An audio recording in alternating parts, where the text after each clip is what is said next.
Welcome to the Blue Marble Defender series. This is the 8th story. It's called the Spira-Drilla-Daisies. So please take a seat or sit back and listen up.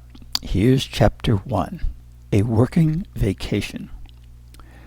Just before summer's end, the Colorado State Police and Summit County Sheriff asked the Blue Marble Defenders to assess the state's preparedness to deal with extraterrestrial incursions. Pops agreed. He was finishing up some work in Geneva and thought a short assignment in the Rocky Mountains would make a great working vacation. He figured the family could stay at Pipsy's apartment in Breckenridge and enjoy the mountains and outdoor activities. He would assess Colorado's skills and equipment and then teach the police how to defend against malevolent extraterrestrial incursions. The invitation hadn't told him how many state police, sheriffs, local police, and National Guard troops would be involved, but he assumed it would be about 100. Lots of people to train, he thought. Mom would assess hospitals' ability to test for foreign microbes, train staff in best practices, and give them guidance on responding to mutations that could appear after an incursion. The two boys, Pops thought, would have no trouble at all finding fun adventures to occupy them before returning home and going back to school. The family arrived on a Friday afternoon and decided to take an overnight family outing to a mountain hut called Francie's Cabin before work started on Monday morning. They loaded food for dinner and breakfast into their backpacks and set off on the 3-hour hike up. As they walked, Rookie looked through the trees on his left and asked Pops, "What's the name of that big red mountain over there?" Pops gave him a double take and said, "Duh, it's Red Mountain." "Oh, I guess I really meant to ask, why would a mountain look so red?" "A better question. Besides the super valuable minerals in these mountains, such as gold, silver, molybdenum, and others, there's lots of iron. That mountain contains a particularly high iron content. When it's exposed on the cliff face, it oxidizes and combines with other materials, and the color looks redder than iron's normal orangey rust color. The long rays of this afternoon's light also accentuate the red end of the color spectrum." Rookie nodded and kept walking.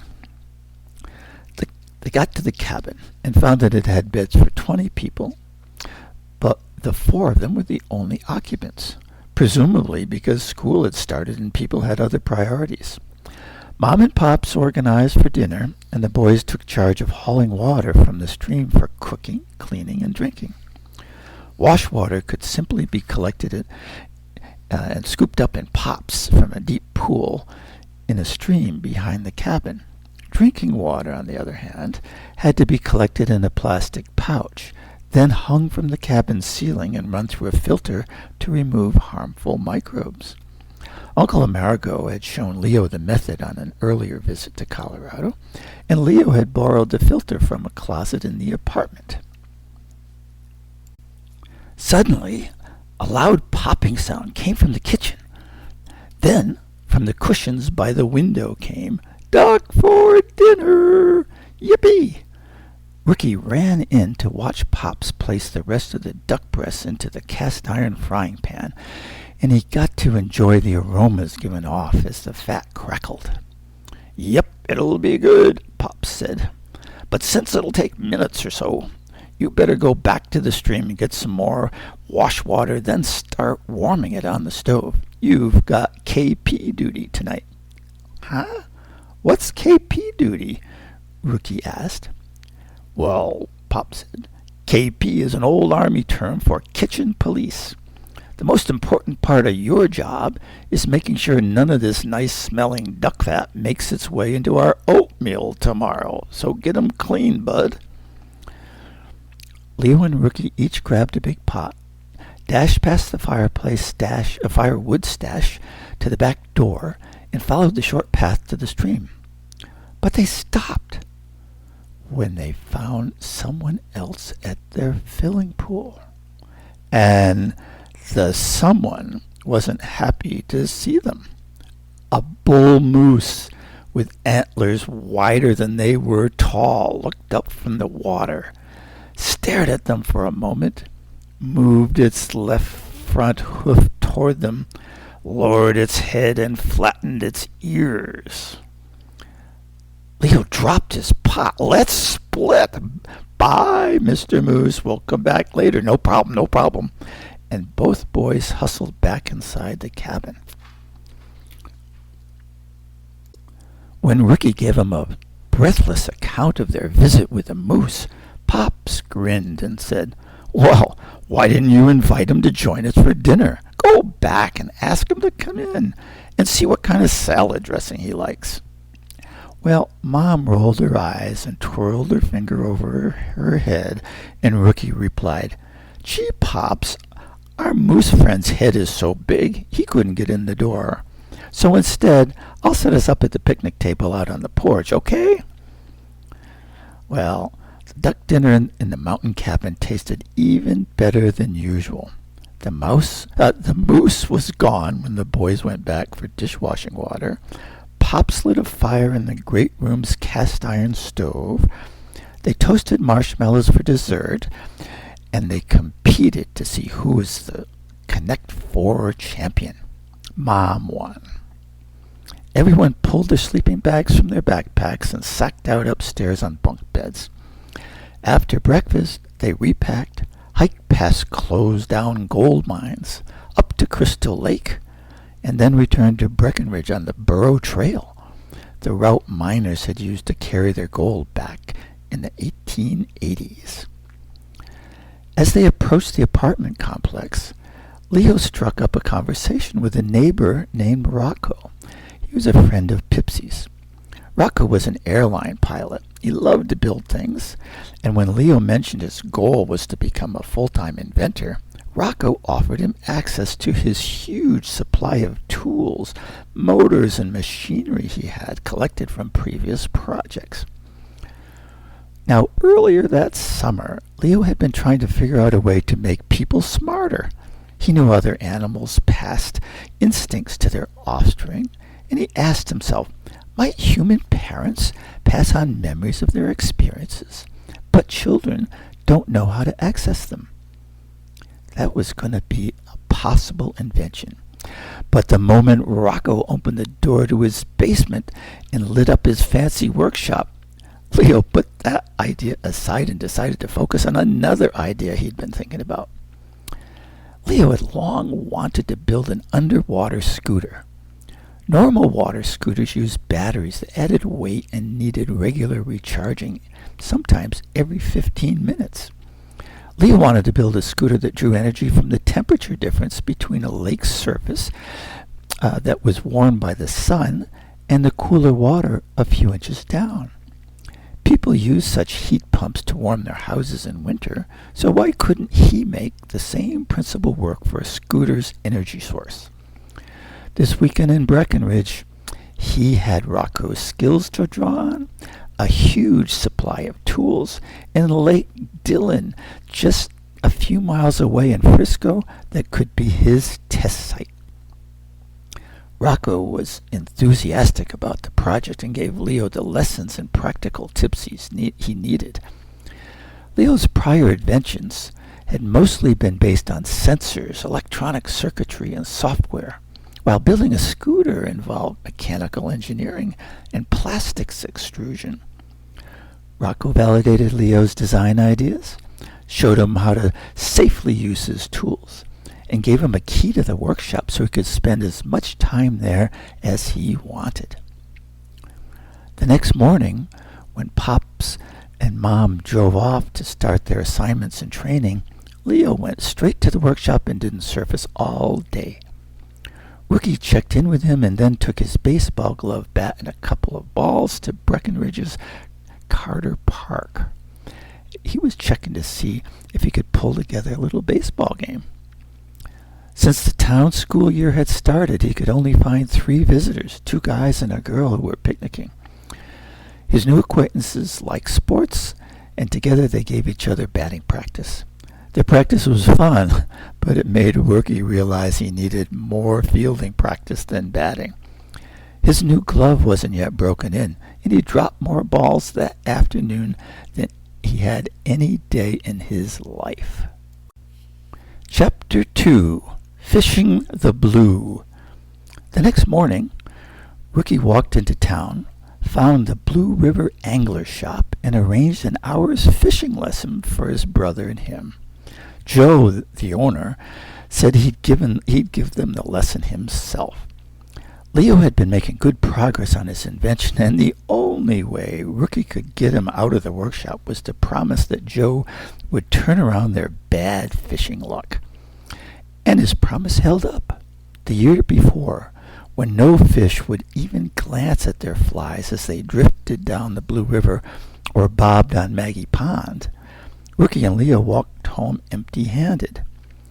This day they still walked home empty-handed, but only because they'd been in a catch-and-release zone.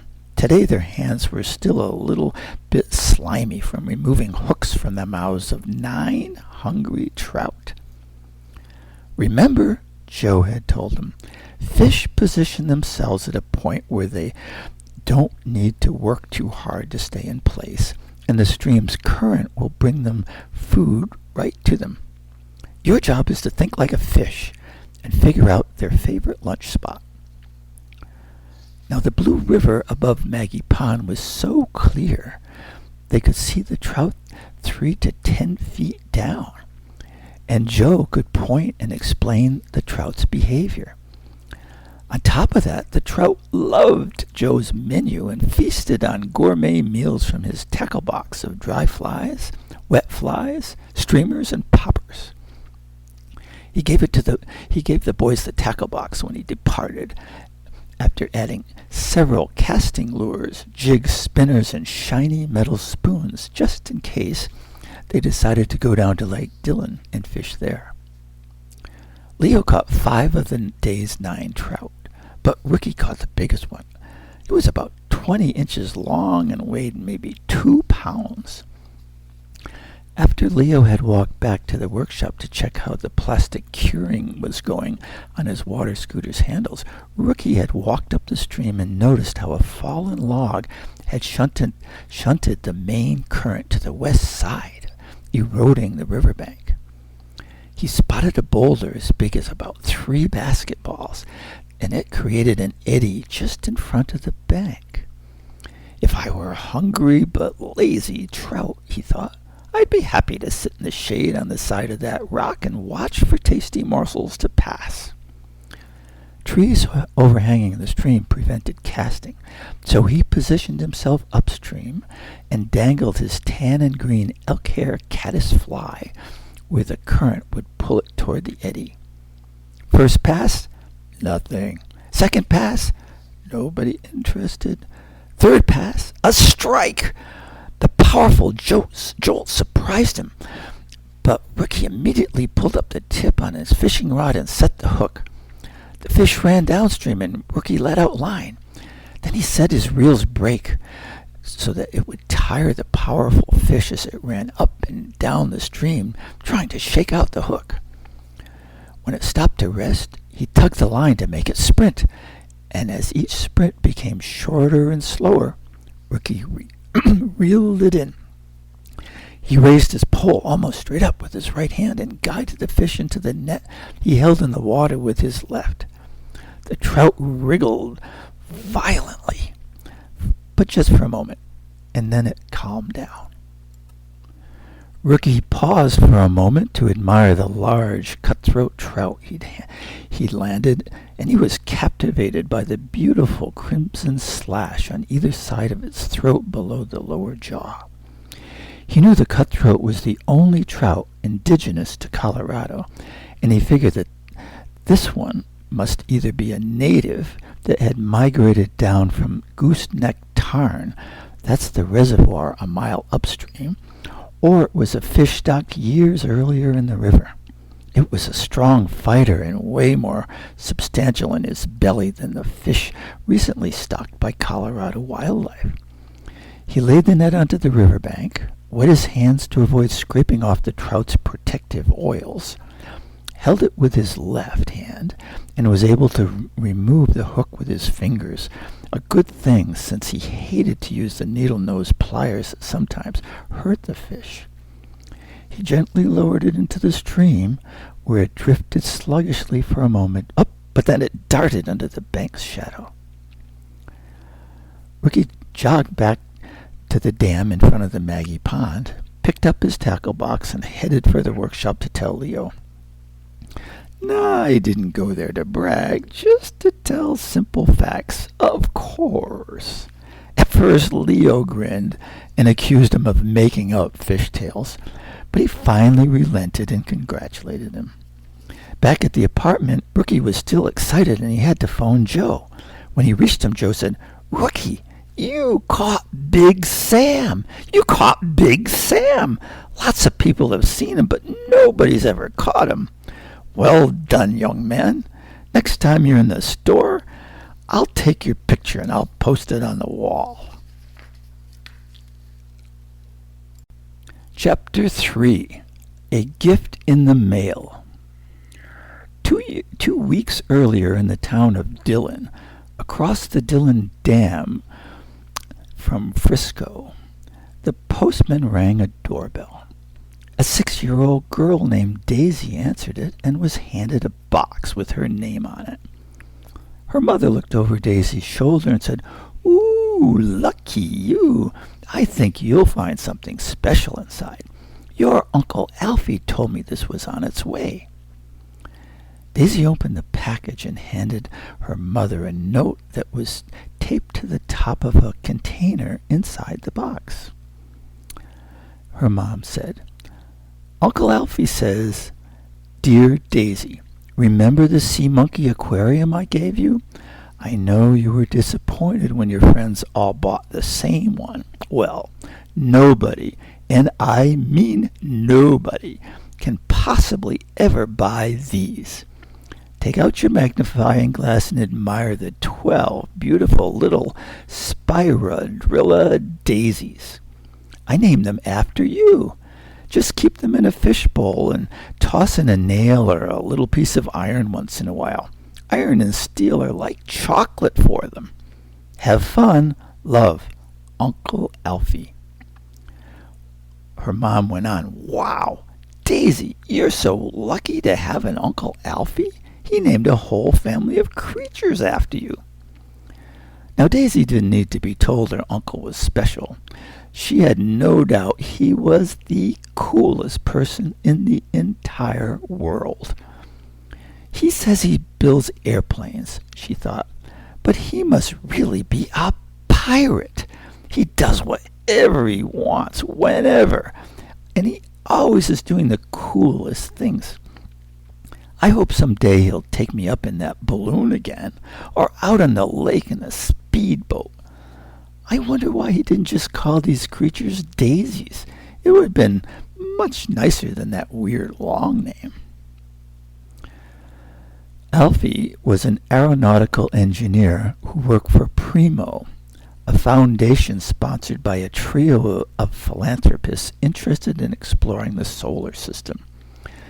They enjoyed spending their money to advance science, discover things before universities and governments, and see their names prominently displayed in newspaper headlines.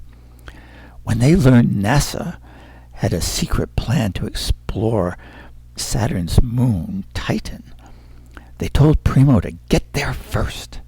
They wanted headlines, big headlines with their names right out there.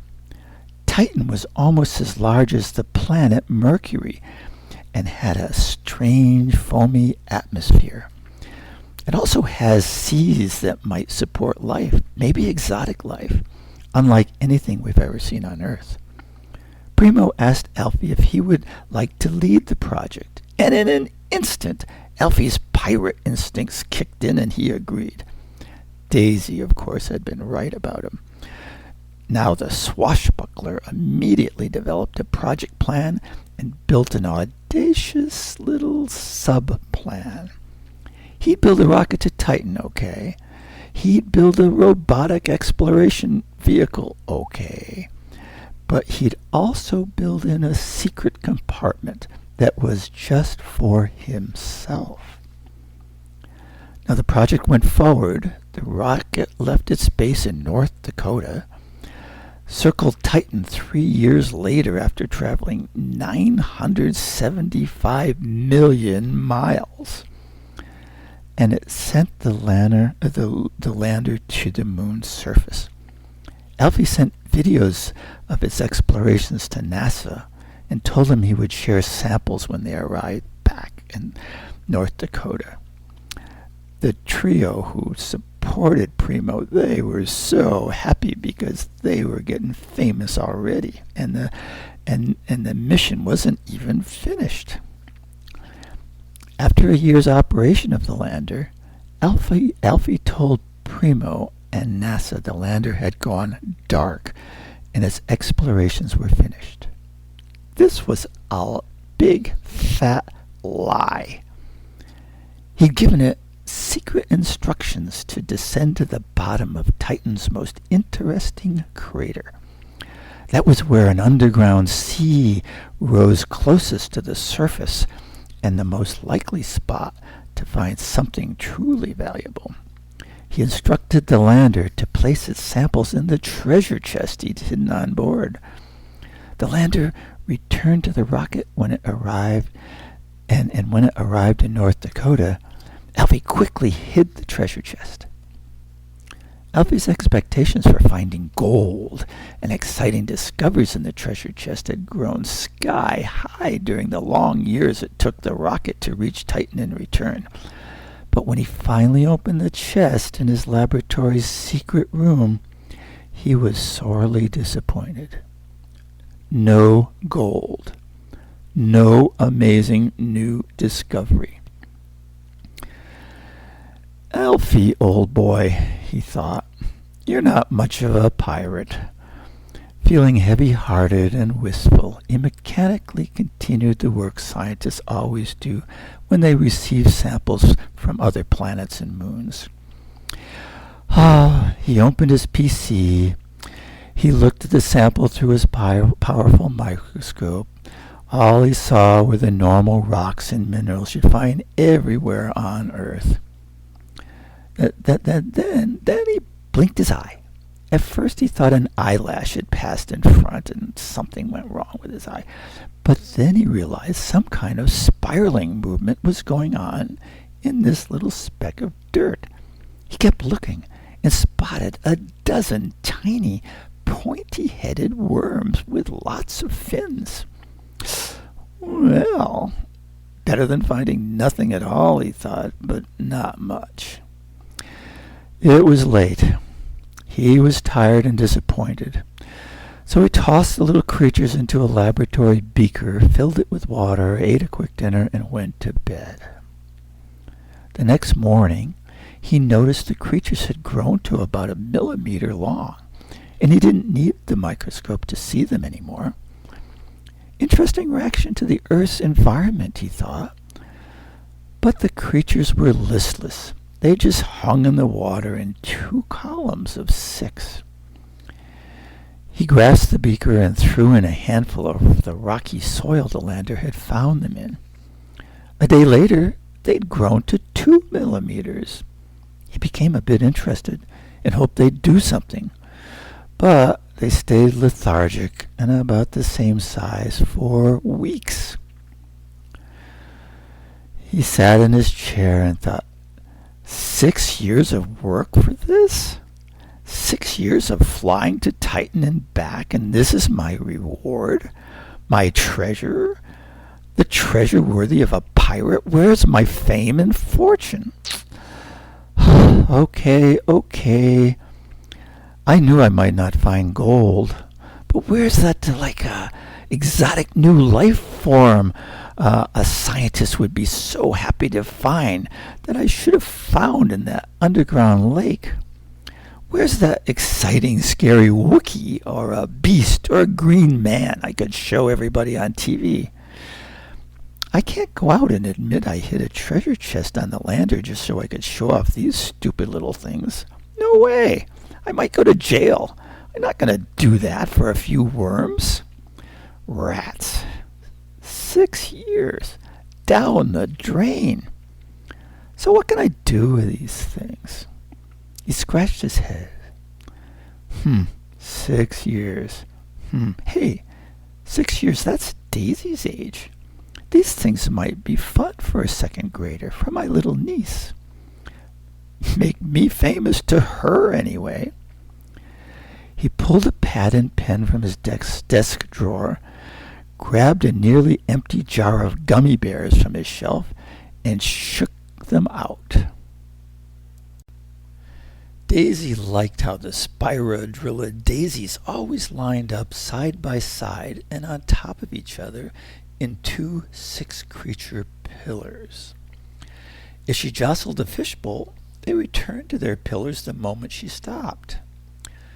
When she dropped in a nail from the box her mother had given her, they laid their pillars down beside it, and soon the nail disappeared.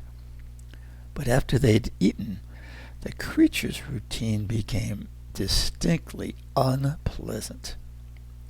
It was okay that their color changed from almost white to a rusty red color.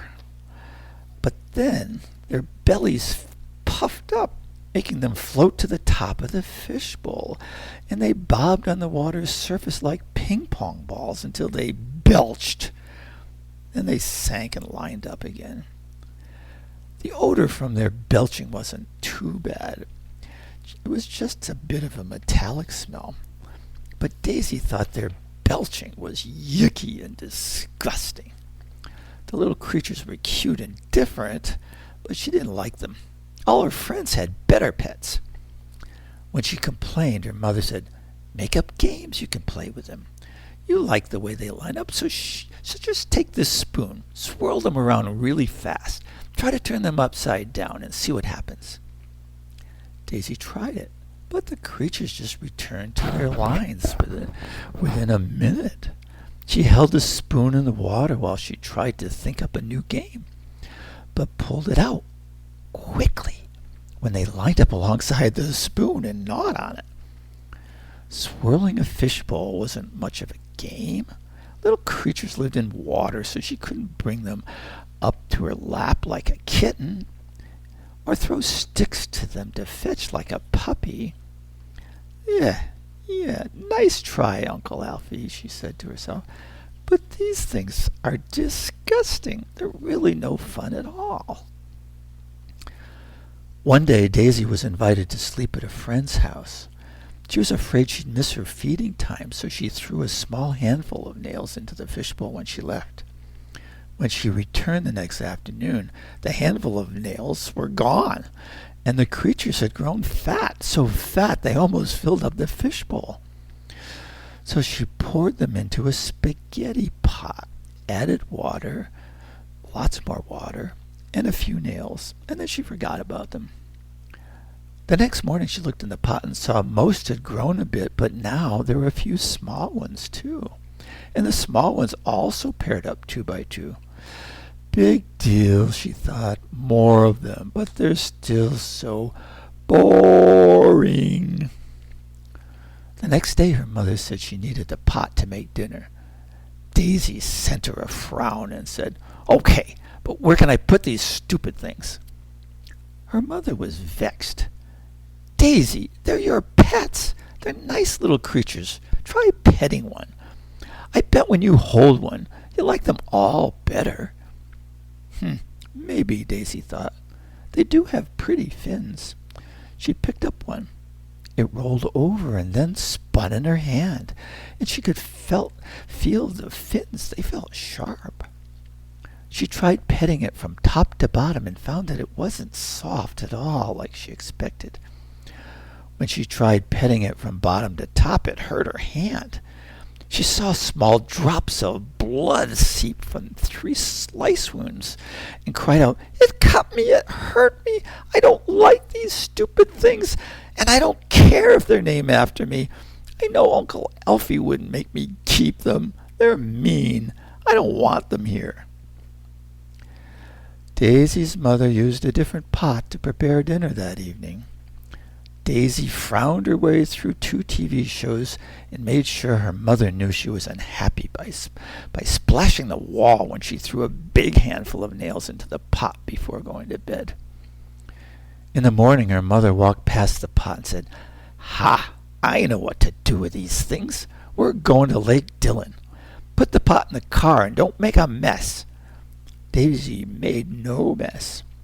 Although the pot was heavy for her, the water didn't spill or even slosh around. It was now packed tight with Spira-Drilla-Daisies. Now, Lake Dillon is a man-made reservoir built in the 1960s and fed by 5 rivers, including the Blue River. Much of its water is pumped east through the mountains that form the North American continental divide. After it's used, that water now flows to the Atlantic instead of the Pacific where it would have flown before. In preparation for the lake and dam, the small town of Dillon was relocated to high ground nearby. A road runs along the top of the dam from the new town of Dillon to the town of Frisco. And although it's prohibited, Daisy's mother stopped her car.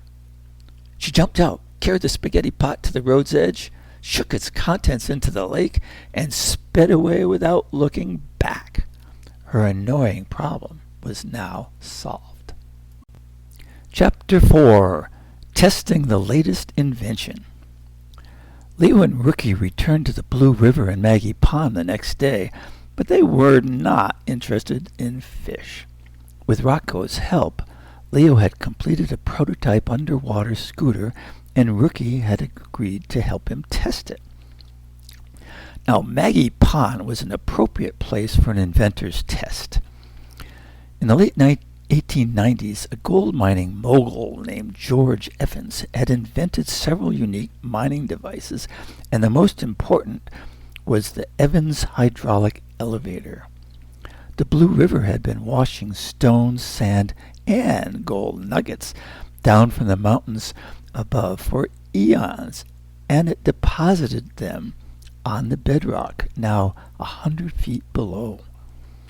Using the river's current for power, the elevator dug the gold pan pit and harvested so much gold that a railway had to be built right up to it to take it all away. When all the gold had been finally removed, the enormous hole left filled up with water from the Blue River and became Maggie Pond. The deep pond refilled with sediment over the years and now was only 3 to 4 feet deep, perfect for a new inventor to test a water scooter. Leo had tested his power module in Pipsy's bathtub, but since there was very little temperature differential between the surface and a few inches down, it generated very little juice. He needed a large outdoor body of water to confirm the scooter would really work and be able to pull a person. He also needed to test the plastic frame, its handles, and rudder. The scooter weighed only 10 kilos, and it surely would be sleek in the water, but it was very awkward to carry on land. When Rookie and he carried the scooter down to Maggie Pond, they had to stop 3 times to ease their muscles and catch their breath. They lowered the scooter into shallow water on one of Maggie's small sandy beaches, and Leo checked out its basic operations. All went well. He drove it in small circles to test steering and its ability to dive and rise correctly. Then he turned it over to Rookie for longer runs around the pond. He went against the current near the dam and near the bottom mud to see if it affected performance. By the end of the afternoon, Leo declared, "All looks good, bro. I'd say it passed our stage 1 test and is ready for testing in the open water. Onward to Lake Dillon." The boys found the scooter even harder to carry up the hill on the way home. Fortunately, when they stopped by at Rocco's home, To give him the good news about passing the first test, he told them he'd build a wooden box to make it easier for them to carry the next time. In the morning, a substantial carrying box was sitting in front of the door along with a copy of the local newspaper. The boys loaded the scooter into the box and carried it easily to the car. Rookie ran back to the apartment for his fishing gear and baseball glove just in case he had time on his hands. Mom and Pops dropped them off at the Frisco Marina 10 minutes later, and they headed for their classrooms, while the boys went over to the office and rented a small houseboat and a canoe. The breeze blowing across the dock made Rookie shiver while he was sloshing through the water as he pulled the canoe to the boat. Leo shivered too when a few minutes out from the marina he jumped into the water and performed his initial tests on the scooter. In short order, shallow dives and short runs gave Leo confidence, and with Rookie's help he boosted the scooter back up onto the houseboat and they puttered out to the lake's open water. Rookie was first to see the line of white buoys connected by an orange rope in front of the center of the dam.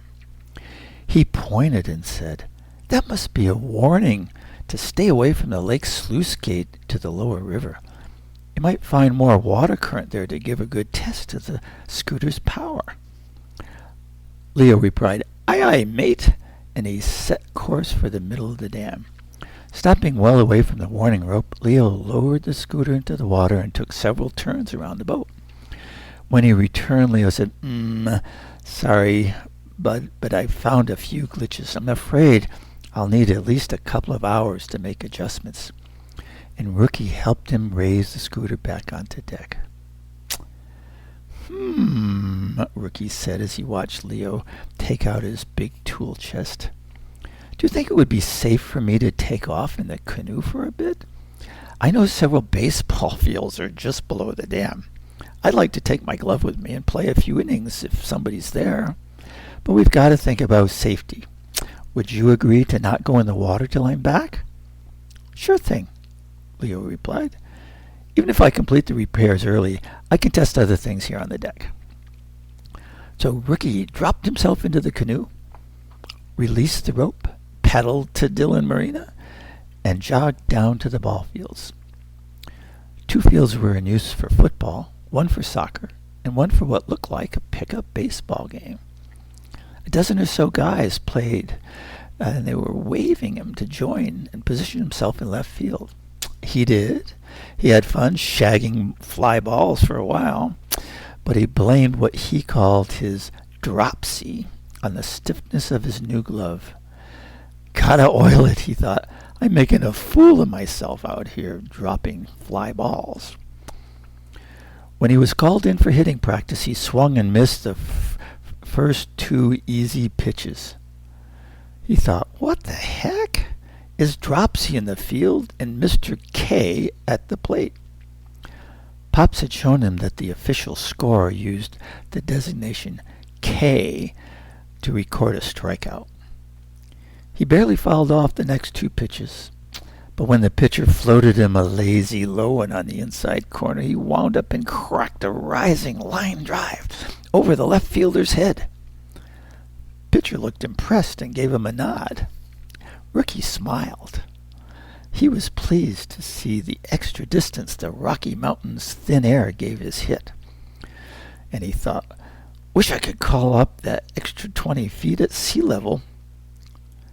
The next pitch came right down the pipe, and Rookie sent the left fielder running back again, this time with a towering fly ball that seemed like it would never come down.